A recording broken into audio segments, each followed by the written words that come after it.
Tortilla lavaşlarında Meksikan takos, çili soslu lobya və avokado əzməsi ilə elə dadlı alındı ki, toyuq və mal əti qiyməsi ilə elədim. Uzunsov doğradığım toyuq filesini qarğıdalı yağında qovururam. Sarımsaq və ədviyyatlarda datıram. Takoslar üçün 2 pendir seçdim, çedar və mozzarella. Sütgəcdən keçirdiyim pendirləri qarışdırıram. Mən kiçik takoslar elədiyim üçün tortillaları halqa ilə kəsib çıxarıram.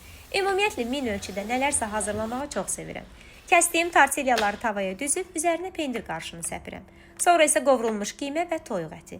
Pendir əriyən kimi aypara şəklində bükürəm. Etiraf edeyim ki, mal əti qiyməsi ilə daha dadlı alınır. Avokado, cəfəri, zeytun yağı, limon suyu, çox az mayonezi blenderləyirəm. Tapdığım avokadoların hamısı bərkdir deyə ən ideal resept budur düşünürəm. Takoslarımda seçimim yenə zilalla zəngin bandielli lobyalar oldu. Həm klassik lobya, həm də acılı çili ilə olur. Hazır bişmiş olduğu üçün vaxtımı əsl qənaətdir. İsti halda takosların arasına souslu qırmızı lobya, soğan doldururam.